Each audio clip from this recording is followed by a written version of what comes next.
ಸ್ನೇಹಿತರೆ, 25 ಮಾರ್ಚ್ 2024 ದಿನ ಚಂದ್ರಗ್ರಹಣ ಇದೆ. ಇಲ್ಲಿ ಈ 6 ರಾಶಿಯ ಜನರ ಭಾಗ್ಯ ಬದಲಾಗಲಿದೆ ಅಂತಾನೆ ಹೇಳ್ಬೋದು. ಹೌದು ಸ್ನೇಹಿತರೆ, ಇದು 2024ನೇ ಇಸವಿಯ ಮೊದಲನೆಯ ಚಂದ್ರಗ್ರಹಣ ಆಗಿದೆ.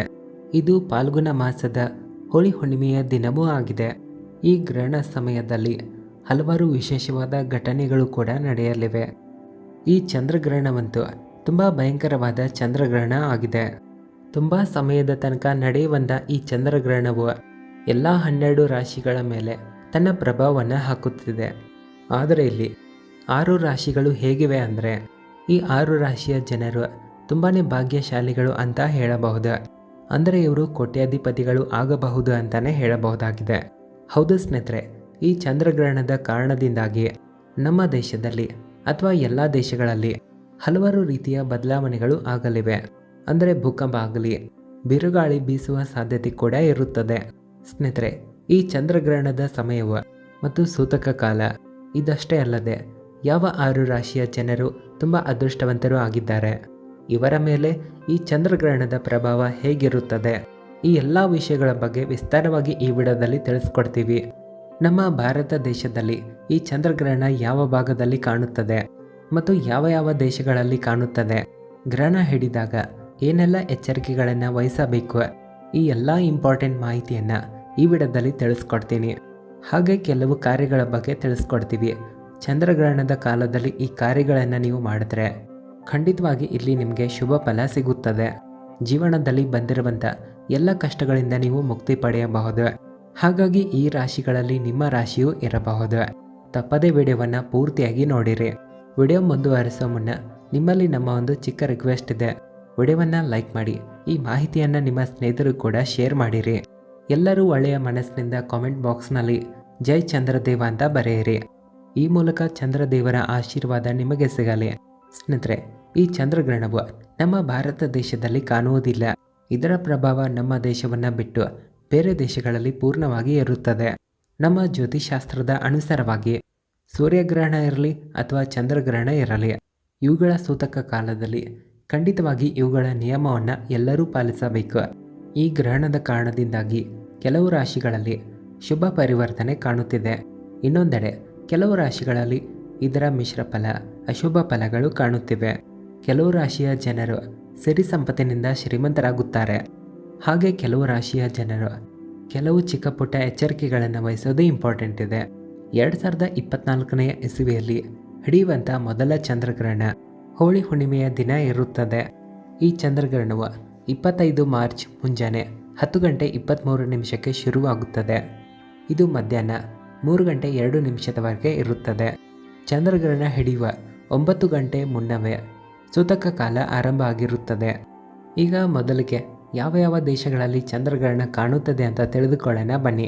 ಸ್ನೇಹಿತರೆ, ಇದರ ಪ್ರಭಾವ Ireland, England, Spain, Portugal, Italy, Germany, France ಆಗಲಿ, ಅಮೆರಿಕ ಆಗಲಿ, ಜಪಾನ್ ಆಗಲಿ, ಆಸ್ಟ್ರೇಲಿಯಾ, ಆಫ್ರಿಕಾ, ಪ್ರಶಾಂತ್ ಅಟ್ಲಾಂಟಿಕ ಸಾಗರದಲ್ಲಿ ಮತ್ತು ಹಲವಾರು ಭಾಗಗಳಲ್ಲಿ ಇದು ಕಾಣುತ್ತದೆ. ಭಾರತ ದೇಶದಲ್ಲಿ ಗ್ರಹಣ ಕಾಣದೇ ಇರುವ ಕಾರಣದಿಂದಾಗಿ ಸೂತಕ ಕಾಲಕ್ಕೆ ಮಾನ್ಯತೆ ಇರೋದಿಲ್ಲ. ಇದರ ಪ್ರಭಾವ ಹೋಳಿ ಹುಣ್ಣಿಮೆಯ ಹಬ್ಬದ ಮೇಲೂ ಸಹ ಇರೋದಿಲ್ಲ. ಹಾಗಾಗಿ ಚಿಂತೆಯಿಲ್ಲದೆ ನೀವು ಹೋಳಿ ಹಬ್ಬವನ್ನು ಆಚರಿಸಬಹುದು. ಆದರೆ ಗ್ರಹಣ ಕಾಲದಲ್ಲಿ ಯಾವುದೇ ರೀತಿಯ ಪೂಜಾ ಪಾಠಗಳನ್ನು ದೇವರ ಕೊನೆಯಲ್ಲಿ ಮಾಡಬಾರದು. ವಯಸ್ಕರು, ರೋಗಿಗಳು ಮತ್ತು ಮಕ್ಕಳನ್ನು ಬಿಟ್ಟು ಬೇರೆಯವರು ಗ್ರಹಣ ಕಾಲದಲ್ಲಿ ಊಟವನ್ನು ಮಾಡಬಾರದು. ಇಲ್ಲಿ ಅಡುಗೆ ಕೂಡ ಮಾಡಬಾರದು. ಅಂದರೆ ಇಲ್ಲಿ ನೀವು ಮಾಡಿದಂಥ ಅಡುಗೆ ಉಳಿಯದಂತೆ ನೀವು ನೋಡಿಕೊಳ್ಳಿರಿ. ಒಂದು ವೇಳೆ ಆಲ್ರೆಡಿ ನಿಮ್ಮ ಮನೆಯಲ್ಲಿ ಅಡುಗೆ ಉಳಿದಿದ್ದರೆ ಅದರಲ್ಲಿ ಕೆಲವು ತುಳಸಿ ಎಲೆಗಳನ್ನು ಹಾಕಿ ಇಟ್ಟುಬಿಡಿ. ಗ್ರಹಣ ಕಾಲದಲ್ಲಿ ಗರ್ಭಿಣಿ ತಾಯಿಂದಿರು ಚಾಕು, ಸೂಜಿ ಈ ಥರ ಹರಿತಾದ ಚೂಪಾದ ವಸ್ತುಗಳನ್ನು ಬಳಸಬಾರದು. ತರಕಾರಿಗಳನ್ನು ಕತ್ತರಿಸೋದು, ಸೂಜಿಯಲ್ಲಿ ದಾರವನ್ನು ಪೋಣಿಸೋದು ಈ ರೀತಿ ಕಾರ್ಯಗಳನ್ನು ಮಾಡಬಾರದು. ಇಲ್ಲಿ ಗರ್ಭಿಣಿ ಮಹಿಳೆಯರೇ ವಿಶೇಷವಾಗಿ ಎಚ್ಚರಿಕೆ ವಹಿಸೋದು ಇಂಪಾರ್ಟೆಂಟ್ ಇದೆ. ಗ್ರಹಣ ಕಾಲದಲ್ಲಿ ಗರ್ಭಿಣಿ ಮಹಿಳೆಯರು ಮನೆಯಿಂದ ಆಚೆ ಹೋಗಬಾರದು, ಗ್ರಹಣವನ್ನು ನೋಡಬಾರದು, ಪೂಜೆ ಪಾಠಗಳನ್ನು ಮಾಡಬಾರದು. ಇಲ್ಲಿ ಬೇಕಾದರೆ ನೀವು ದೇವರ ನಾಮ ಜಪವನ್ನು ಮಾಡಬಹುದು. ಗರ್ಭಿಣಿ ಮಹಿಳೆಯರು ಗ್ರಹಣ ಕಾಲದಲ್ಲಿ ಮಹಾಮೃತ್ಯುಂಜಯ ಮಂತ್ರವನ್ನು ಜಪ ಮಾಡಬಹುದು. ಅಥವಾ ಜೈ ಶ್ರೀ ಕೃಷ್ಣ, ಓಂ ನಮಃ ಶಿವಾಯ, ಜೈ ಶ್ರೀರಾಮ್ ಈ ರೀತಿಯ ಮಂತ್ರಗಳನ್ನು ಜಪ ಮಾಡಬಹುದು. ಸಾಧ್ಯವಾದರೆ ಗಾಯತ್ರಿ ಮಂತ್ರವನ್ನು ಜಪ ಮಾಡಿರಿ. ಓಂ ಚಂದ್ರದೇವಾಯ ನಮಃ ಈ ಮಂತ್ರವನ್ನು ಸಹ ಜಪ ಮಾಡಿರಿ. ಈಗಲೇ ಕಾಮೆಂಟ್ ಬಾಕ್ಸ್ನಲ್ಲಿ ಓಂ ಚಂದ್ರದೇವಾಯ ನಮಃ ಅಂತ ಬರೆಯಿರಿ. ಇಲ್ಲಿ ನೀವು ಧಾರ್ಮಿಕ ಪುಸ್ತಕಗಳನ್ನು ಸಹ ಓದಬಹುದಾಗಿದೆ. ಸ್ನೇಹಿತರೆ, ವರ್ಷದ ಈ ಮೊದಲನೆಯ ಚಂದ್ರಗ್ರಹಣದ ಪ್ರಭಾವ ಎಲ್ಲ 12 ರಾಶಿಗಳ ಮೇಲೆ ಇರುತ್ತದೆ. ಇಲ್ಲಿ ಮಹಿಳೆಯರಿರಲಿ ಅಥವಾ ಪುರುಷರೇ ಇರಲಿ, ವಿಶೇಷವಾಗಿ ಗ್ರಹಣ ಕಾಲದಲ್ಲಿ ಕೆಲವು ಎಚ್ಚರಿಕೆಗಳನ್ನು ವಹಿಸೋದು ಇಂಪಾರ್ಟೆಂಟ್ ಇದೆ. ವಿಶೇಷವಾಗಿ ಇಲ್ಲಿ ಎಲ್ಲರೂ ಜಗಳಗಳಿಂದ ದೂರ ಇರಬೇಕು. ಗ್ರಹಣ ಮುಗಿದ ನಂತರ ಅವಶ್ಯಕತೆ ಇದ್ದವರಿಗೆ, ಬಡವರಿಗೆ ಖಂಡಿತವಾಗಿ ದಾನ ಧರ್ಮವನ್ನು ಮಾಡಿರಿ. ಅವರಿಗೆ ಕೈಲಾದಷ್ಟು ಸಹಾಯವನ್ನು ಕೂಡ ಮಾಡಿರಿ. ಗ್ರಹಣ ಕಾಲದಲ್ಲಿ ನೀವು ತುಳಸಿ ದಳಗಳ ಸೇವನೆಯನ್ನು ಮಾಡಬಹುದು. ಇವುಗಳನ್ನು ಗ್ರಹಣಕ್ಕೂ ಮುನ್ನ ತೆಗೆದಿಟ್ಕೊಳ್ಳಿ. ಸ್ನೇಹಿತರೆ, ಈ ಗ್ರಹಣವು ನಿಮಗೆ ಹಣಕಾಸಿನ ಸಮಸ್ಯೆಯಿಂದ ಕೂಡ ಮುಕ್ತಿ ಕೊಡುತ್ತದೆ. ಹಾಗಾದರೆ ಬನ್ನಿ ಸ್ನೇಹಿತರೆ, ಈ ಚಂದ್ರಗ್ರಹಣದ ಪ್ರಭಾವದಿಂದಾಗಿ ಯಾವ 6 ರಾಶಿಯ ಜನರ ಅದೃಷ್ಟ ಬದಲಾಗಲಿದೆ, ಶ್ರೀಮಂತರಾಗಲಿದ್ದಾರೆ ಅನ್ನೋದ್ರ ಬಗ್ಗೆ ತಿಳಿದುಕೊಳ್ಳೋಣ. ಇವರಿಗಾಗಿ ಈ ಚಂದ್ರಗ್ರಹಣ ಅತ್ಯಂತ ಶುಭ ಆಗಲಿದೆ. ಸ್ನೇಹಿತರೆ, ಈ 6 ರಾಶಿಯ ಜನರ ಜೊತೆಗೆ ಉಳಿದ 6 ರಾಶಿಯ ಜನರು ಕೆಲವು ಚಿಕ್ಕ ಪುಟ್ಟ ಎಚ್ಚರಿಕೆಗಳನ್ನು ವಹಿಸೋದು ಇಂಪಾರ್ಟೆಂಟ್ ಇದೆ. ಮೊದಲನೆಯ ಅದೃಷ್ಟವಂತ ರಾಶಿಯು ಮೇಷರಾಶಿ. ಈ ರಾಶಿಯ ಜನರಿಗೆ ಸಮಾಜದಲ್ಲಿ ಗೌರವ ಘನತೆ ಸಿಗುವುದರ ಜೊತೆಗೆ ಧನ ಸಂಪತ್ತಿನ ವಿಷಯದಲ್ಲಿ ಲಾಭಗಳನ್ನು ಕಾಣ್ತಾರೆ. ಇವರಿಗೆ ಹೊಸ ಅವಕಾಶಗಳು ಕೂಡ ಸಿಗಲಿವೆ. ಹಾಗೆ ಇವರು ಪಟ್ಟಿರುವಂಥ ಶ್ರಮಕ್ಕೆ ಒಳ್ಳೆಯ ಪ್ರತಿಫಲ ಕೂಡ ಸಿಗಲಿದೆ. ನಿರುದ್ಯೋಗಿ ಜನರಿಗೆ ಉದ್ಯೋಗ ಸಿಗುವ ಸಾಧ್ಯತೆ ಕೂಡ ಇರುತ್ತದೆ. ಧನ ಸಂಪತ್ತಿನಲ್ಲಿ ಇವರಿಗೆ ಲಾಭ ಸಿಗುವುದರ ಜೊತೆಗೆ ಒಂದು ವೇಳೆ ಎಲ್ಲಾದರೂ ನೀವು ಹಣ ಹೂಡಿಕೆ ಮಾಡಿದರೆ, ಶೇರ್ ಮಾರ್ಕೆಟ್ನಲ್ಲಿ ಹಣ ಹೂಡಿಕೆ ಆಗಿದ್ದರೆ ಅವುಗಳಲ್ಲಿಯೂ ಉತ್ತಮ ಲಾಭ ಸಿಗುತ್ತದೆ. ಇಲ್ಲಿ ನಿಮ್ಮ ಶ್ರಮ ಆಗಲಿ ಪ್ರಯತ್ನಗಳು ಯಶಸ್ಸನ್ನು ನಿಮಗೆ ಕೊಡುತ್ತವೆ. ಕೆಲವು ಜವಾಬ್ದಾರಿಗಳು ಇಲ್ಲಿ ನಿಮಗೆ ಸಿಗಬಹುದಾಗಿದೆ. ಆರೋಗ್ಯವನ್ನು ಸುಧಾರಿಸಲು ಈ ಸಮಯ ನಿಮಗಾಗಿ ಉತ್ತಮ ಆಗಿದೆ. ಆದಾಯದ ಹೊಸ ದಾರಿಗಳು ಕೂಡ ನಿಮಗೆ ಸಿಗಲಿವೆ. ಅಂದರೆ ಇಲ್ಲಿ ನಿಮಗೆ ವಿದೇಶಿ ಹಣ ಸಿಗಬಹುದು. ಜೀವನ ಸಂಗಾತಿ ಕಡೆಯಿಂದ ಲಾಭಗಳು ಕೂಡ ಆಗುತ್ತವೆ. ಜೀವನ ಸಂಗಾತಿಯಿಂದ ಧನ ಪ್ರಾಪ್ತಿ ಕೂಡ ಆಗಬಹುದು. ದಂಪತಿಗಳಲ್ಲಿ ರೊಮ್ಯಾನ್ಸ್ ಆಗಲಿ ಪ್ರೀತಿ ಹೆಚ್ಚಾಗುತ್ತದೆ. ಮುಂದಿನ ಅದೃಷ್ಟಶಾಲಿ ರಾಶಿಯು ಕುಂಭರಾಶಿ. ಈ ರಾಶಿಯ ಜನರಿಗೆ ಈ ಚಂದ್ರಗ್ರಹಣ ತುಂಬಾನೇ ಅದೃಷ್ಟಶಾಲಿ ಅಂತಾನೆ ಹೇಳಬಹುದು. ಇವರ ಅದೃಷ್ಟದಲ್ಲಿ ವೃದ್ಧಿ ಆಗುವುದರ ಜೊತೆಗೆ ಹಲವಾರು ಒಳ್ಳೆಯ ಅವಕಾಶಗಳು ಕೂಡ ಇವರಿಗೆ ಸಿಗಲಿವೆ. ಜೀವನದಲ್ಲಿ ಬಂದಿರುವಂತಹ ಸಮಸ್ಯೆಗಳೆಲ್ಲ ದೂರ ಆಗಿ ಈ ದಿನ ನಿಮಗಾಗಿ ಅದೃಷ್ಟಕರ ದಿನ ಅಂತಾನೆ ಹೇಳಬಹುದು. ಇಲ್ಲಿ ಹೊಸ ಸುದ್ದಿಗಳು ಕೇಳಲು ಸಿಗಬಹುದು. ನಿಮ್ಮ ಎಲ್ಲ ಕೆಲಸ ಕಾರ್ಯಗಳಲ್ಲಿ ಯಶಸ್ಸು ಸಿಗುವುದರ ಜೊತೆಗೆ ಅದೃಷ್ಟ ನಿಮ್ಮ ಜೊತೆಯಲ್ಲಿ ಇರುತ್ತದೆ. ಇಲ್ಲಿ ಯಾವುದೇ ದೊಡ್ಡ ಕೆಲಸ ಶುರು ಮಾಡಿದ್ರೂ ಸರಿ, ಅವುಗಳಲ್ಲಿ ಒಳ್ಳೆಯ ಲಾಭಗಳು ಸಿಗುತ್ತವೆ.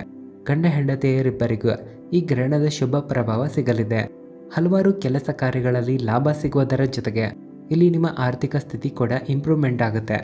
ಮುಂದಿನ ರಾಶಿ ಸಿಂಹರಾಶಿ ಆಗಿದೆ. ಸಿಂಹರಾಶಿಯ ಸಂಬಂಧವು ತುಂಬ ಚೆನ್ನಾಗಿರುತ್ತೆ. ಬಂದಿರುವಂಥ ದೊಡ್ಡ ಸಮಸ್ಯೆಗಳೆಲ್ಲ ದೂರ ಆಗಿ ನಿಮ್ಮ ಆರ್ಥಿಕ ಸ್ಥಿತಿ ಸುಧಾರಿಸುತ್ತದೆ. ಜೊತೆಗೆ ನಿಮ್ಮ ಕಾರ್ಯಸ್ಥಳದಲ್ಲಿರುವಂಥ ವಿವಾದಗಳು ನಷ್ಟ ಆಗುತ್ತವೆ. ಕೋರ್ಟ್ ಕಚೇರಿ ವಿಷಯಗಳೆಂದರೆ ಲಾಭಗಳನ್ನು ಕಾಣ್ತೀರಾ. ಹಾಗೆ ಕುಟುಂಬದಲ್ಲಿ ಪ್ರೀತಿಯ ವಾತಾವರಣ ಇರಲಿದೆ. ಒಂದು ವೇಳೆ ಮನಸ್ತಾಪಗಳಿದ್ದರೆ ಅವೆಲ್ಲವೂ ದೂರ ಆಗುತ್ತವೆ. ಹಾಗೆ ಹಲವಾರು ದೊಡ್ಡ ಕಾರ್ಯಗಳಲ್ಲಿ ಯಶಸ್ಸನ್ನು ಕಾಣುವಿರಿ. ನಿಂತಿರುವಂಥ ಕಾರ್ಯಗಳು ಪೂರ್ಣ ಆಗುವುದರ ಜೊತೆಗೆ ಹೊಸ ಕಾರ್ಯಗಳನ್ನು ಶುರು ಮಾಡುವುದು ಕಂಡು ಬರ್ತಾ ಇದೆ. ನಿಮಗೆ ಸಂತಾನ ಪ್ರಾಪ್ತಿಯ ಯೋಗವಿದ್ದು ಶತ್ರುಗಳು ದೂರ ಆಗಲಿದ್ದಾರೆ. ಸಮಾಜದಲ್ಲಿ ಗೌರವ ಘನತೆ ಕೂಡ ಹೆಚ್ಚಾಗುತ್ತದೆ. ಒಂದು ವೇಳೆ ಬ್ಯಾಂಕ್ನಿಂದ ನಿಮಗೆ ಲೋನ್ಗಳು ಸಿಗ್ತಾ ಇದ್ದರೆ ಆರ್ಥಿಕ ಸ್ಥಿತಿ ಕೂಡ ಇಂಪ್ರೂವ್ ಆಗುತ್ತದೆ. ಪೂರ್ತಿಯಾಗಿ ಈ ಚಂದ್ರಗ್ರಹಣ ನಿಮಗಾಗಿ ಶುಭ ಫಲ ನೀಡಲಿದೆ. ಮುಂದಿನ ಅದೃಷ್ಟಶಾಲಿ ರಾಶಿಯು ಮೀನರಾಶಿ.